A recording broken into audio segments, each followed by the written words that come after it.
I guess, how many cars did your father have when you were 5? Yeah, small cars, yeah, many. Okay. Toys, but did he have an actual car? No. He didn't even have a car. No. How many cars do you have right now? I don't know.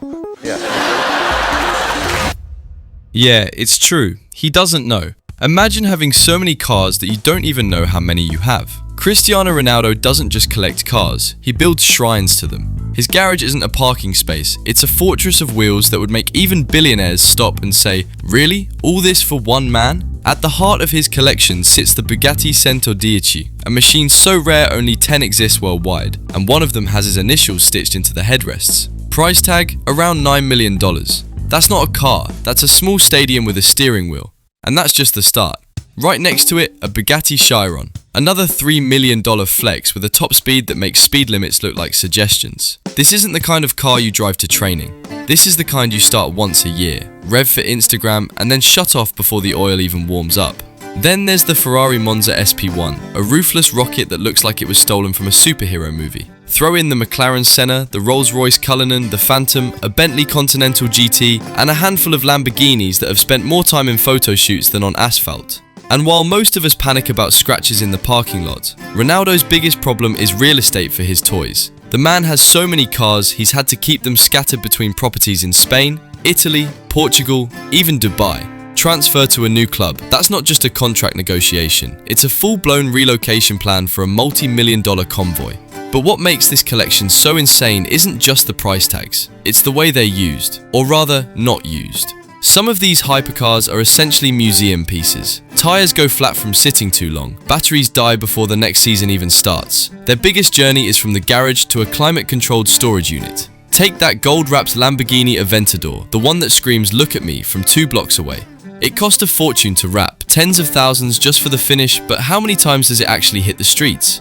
Rarely. It's a photo prop, a statement piece, a reflection of wealth more than a machine meant to roar. And that's the theme running through his entire fleet. They're less about transportation and more about brand architecture. Ronaldo isn't just a player, he's a walking empire. Every Bugatti, every Rolls, every carbon fiber mirror is a billboard for his status. The cars aren't there to take him places, they're there to keep him on top of the conversation. Now, if you stack the estimated values from the 110 and Chiron to the Ferraris, the McLarens, the Rolls Royces and Bentleys, you're looking at anywhere between $20 million and $25 million parked across a few garages. That's an entire football club's yearly wage bill, locked up in keys and tyres. And the irony, many of these cars depreciate faster than a flop signing. Limited editions hold some value, sure, but a customized Phantom with CR7 embroidery? The second it leaves his possession, it's just another luxury car with too much history for a normal buyer. While Cristiano Ronaldo's collection is all about bold statements and shiny excess, Messi's is a masterclass in understated wealth. Except, understated here still means tens of millions. At the heart of it, the Ferrari 335 S Spider Scaglietti. Price tag? Around $37 million. Making it one of the most expensive cars ever bought by a footballer. That's not a ride to training. That's a museum artifact with a V12 heartbeat. It's the kind of car that doesn't park. It gets stored behind glass, guarded like a trophy. Then there's the Ferrari F430 Spider, one of his long-time favorites. It's not the rarest, but for Messi, it's a symbol. Simple, fast, and elegant. Throw in a Maserati Gran Turismo MC Stradale, a Pagani Zonda Roadster, valued around $2 million, and suddenly his collection starts looking like the guest list of a billionaire's private track day. And while most players flex their wealth with gold wraps and neon paint, Messi's style leans classic. Deep blacks, silvers, whites. Quietly expensive, without the screaming, look at me vibes. It's the kind of collection that lets the badge do the talking. Of course, no luxury fleet is complete without a touch of comfort. The Range Rover Vogue, the Audi RS6, the Cadillac Escalade. These are the cars that actually see daylight, the school runs, the quick trips to the training ground. They're the backbone of a garage that has to balance family life with billion-dollar contracts. But even Messi isn't immune to the occasional "why did you buy that?" purchase. His Pagani Zonda, rare, exotic, and practically allergic to speed bumps, has barely touched a road. It's loud, impractical, and so low it probably needs a prayer to get out of his driveway in Miami. Add it all up, the vintage Ferrari, the Maseratis, the Audis, the Cadillacs, the rare exotics, and you're looking at a collection worth between $30 million and $50 million, depending on the market. That's the GDP of a small island, sitting quietly behind automatic gates. What's fascinating about Messi's garage isn't just the price tags, it's the contrast to his public persona. On the pitch, genius, decisive, unpredictable. Off the pitch, calm, calculated, almost reserved. His cars mirror that. Powerful, fast, but rarely loud for the sake of noise. And here's the kicker. Some of these cars have become as famous as his left foot. The Ferrari 335S alone made headlines when he reportedly outbid Cristiano Ronaldo for it at an auction. That wasn't just a purchase. That was a statement. In the never-ending debate of GOATs, even their garages duel like rivals. The irony? Just like Ronaldo, most of these cars are barely driven. Between training, family, sponsorship shoots, and matches across the globe, they're more props than vehicles. Tires flatten, batteries drain, and the most action they get is a photo session on Instagram.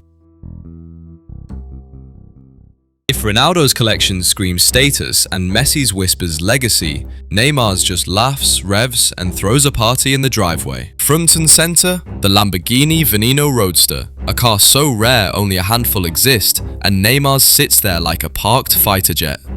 Price tag? Roughly $4.5 million, not counting the custom touches he had added just to make sure no other millionaire's Veneno looked quite like his. Then there's his Maserati MC12. The kind of car you see in a Gran Turismo intro, but rarely in traffic. Combine that with a Ferrari 458 Italia, a McLaren 570S, and a Porsche Panamera Turbo, and you start realizing Neymar isn't building a collection, he's building an entire starting lineup of exotic machines. And, because this is Neymar we're talking about, subtlety was never on the invitation list. From bright neon wraps to interiors stitched with his personal logos, the man treats his cars like his Instagram feed, curated, loud, and designed to make headlines. But the luxury doesn't stop at the track toys. Neymar's also stacked his fleet with daily luxury tanks, the Audi R8 Spider, the Mercedes AMG GT, the Range Rover Sport SVR. These are the ones that actually get mileage between clubs, events, and the occasional low-profile dinner. Where it gets insane is in the accessory culture around these cars. Custom rims flown in from Italy, steering wheels with his initials embossed in gold, even his helicopter matches his car's color schemes, because apparently, brand consistency matters when you're landing in your own backyard. Stack the receipts, you're looking at a garage comfortably hovering between 15 million and 25 million, and that's before he decides to upgrade something just because a new version dropped. The wild part? Half these cars spend more time idling than moving. Neymar's lifestyle is scattered across Paris, Brazil, Saudi Arabia, Dubai, wherever the contract goes. And the cars, they follow, or worse, they sit in climate-controlled garages waiting for him to remember they exist. And yet, for Neymar, it's not waste, it's performance theatre. Every post with a new Lamborghini, every shot with his Maserati, every party next to a neon green McLaren. It feeds the brand. Flashy, unpredictable, untouchable. But there's always a question behind the glamour. How many of these cars will he actually drive 5 years from now? Just like his infamous birthday parties, they come in loud, fade fast, and leave behind a bill big enough to fund a small stadium.